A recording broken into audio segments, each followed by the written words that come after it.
Señoras, señores, me alegro, buenos días. Ya son las 8 de la mañana, son las 7 en Canarias. Es el viernes 11 de noviembre del 2022. Y debo decirle que buena parte de nuestro tiempo lo va a ocupar, sin duda alguna, la noticia que ayer dio a conocer Sánchez, el que preside el gobierno, en la televisión, en La Sexta, en una entrevista. El gobierno, se lo resumo, le hago lo que llamamos en el periodismo un lead, se lo resumo y luego lo pormenorizo. El gobierno encauza una reforma legal para beneficiar a unos delincuentes atendiendo una exigencia de estos. Es decir, estamos ante lo que podríamos llamar un código penal a la carta,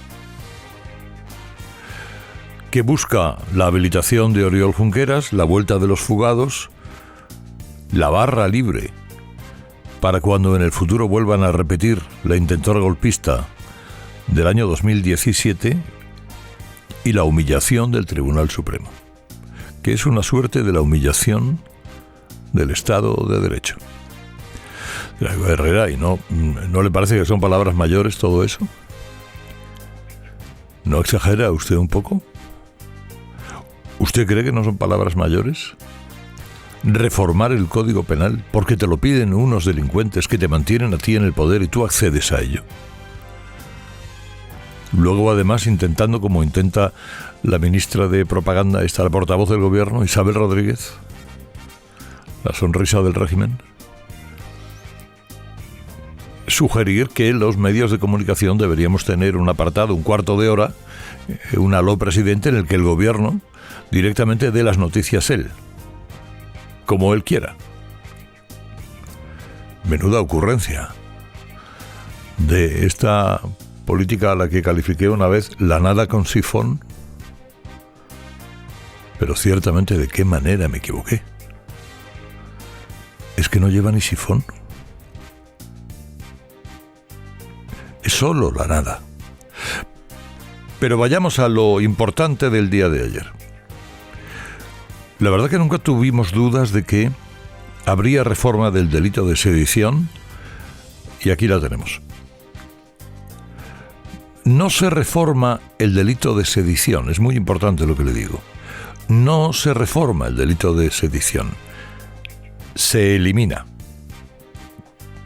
y se sustituye supuestamente por un endurecimiento del delito de desórdenes públicos. Es decir, desaparece el delito contemplado en el artículo 544 del Código Penal, que lo tengo aquí, y dice: la sedición castiga a quienes se alcen pública y tumultuariamente para impedir por la fuerza o fuera de las vías legales la aplicación de las leyes o el cumplimiento de las resoluciones administrativas o judiciales. Eso dice el artículo 544. Bueno, ese delito va a desaparecer y lo que tendremos será una nueva modalidad agravada del delito de desórdenes públicos, que es el artículo 557, que también lo tengo aquí.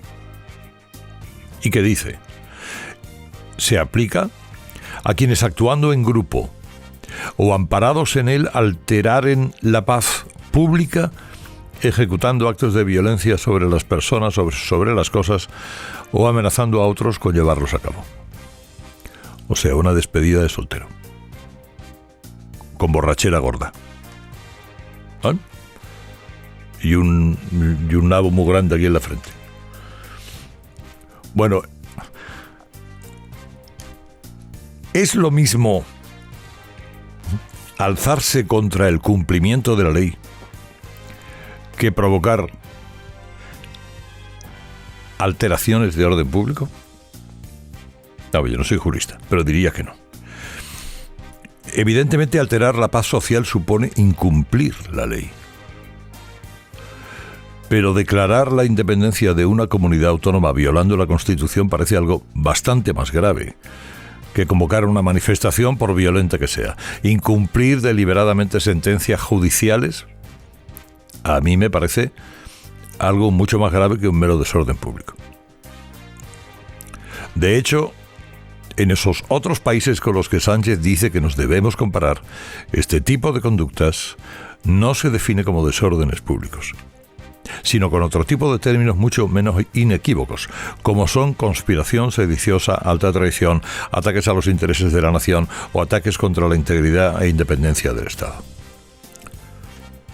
Reducir una intentona independentista dirigida por un gobierno en claro desafío constitucional a un simple problema de orden público es tomarnos literalmente por idiotas.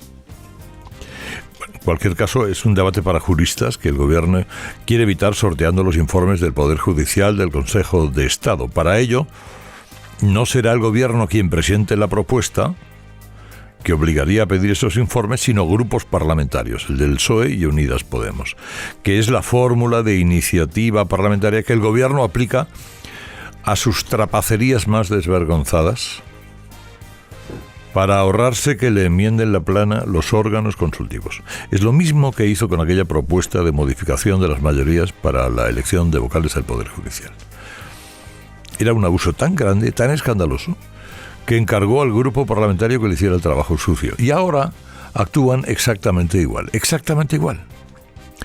Miren, más allá del debate sobre la definición del delito, lo que le adelantaba al principio están las consecuencias prácticas. Las penas de inhabilitación se rebajan de 15 años a 5. Claro, ello beneficia a quienes están cumpliendo estas penas ahora mismo. O sea, Oriol Junqueras podrá presentarse a las elecciones porque ya no estará inhabilitado. ¿Qué pasa con los fugados, con Puigdemont y con su cuadra? Rovira, Ponsatí, todas estas excelencias.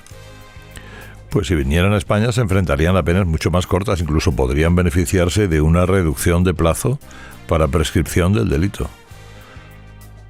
O sea, resumen del resumen, 5 años después del golpe, Pelillos a la mar, Junqueras al Congreso, Puigdemont a tomar cañas por Gerona, Marta Rovira a asociarse con Jordi Cuixart para participar en esa empresa offshore nutrida con subvenciones del Estado español. Esto es lo que vamos a ver más pronto que tarde.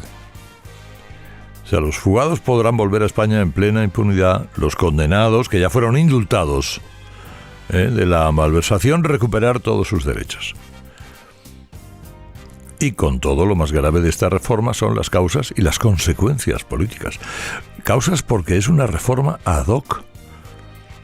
Es derecho de autor, Código Penal a la carta, hecha a la medida de los golpistas del 2017 para favorecerlos personalmente. Es decir, se utiliza el Código Penal y se reforma contra el interés del país, contra la lógica, contra el diccionario, para favorecer a unas personas muy concretas y para evitar que paguen por sus gravísimas conductas. Y todo ello porque estos delincuentes son los que tienen en su mano la supervivencia política de Pedro Sánchez. Sánchez se humilla, nos humilla a todos los que recordamos la gravedad de los hechos del 2017 y le da un nuevo golpe a la justicia española. Dice Sánchez para justificar esta tropelía que nos estamos homologando con Europa. Mentira. Una mentira más. No hay mayor falacia que esa. Nadie en Europa premiaría a quienes han perpetrado un ataque tan grave a la Constitución. Nadie. Bueno, nadie en Europa tiene comunistas en su gobierno, para empezar. O hace propaganda conmemorativa del sello de correos del Partido Comunista, para escándalo de los demócratas del este de Europa. No hay un país de Europa ni un país del mundo civilizado que premie a los delincuentes ni que haga depender la gobernabilidad de delincuentes condenados. Sabíamos que Sánchez iba a aprobar la reforma de la sedición porque ha roto las reglas de juego de la política española. Indulto, castigo a los funcionarios que dieron la batalla contra el golpismo, descabezamiento del CNI, cegar las investigaciones sobre sus redes, renuncia a exigir multas en el Tribunal de Cuentas.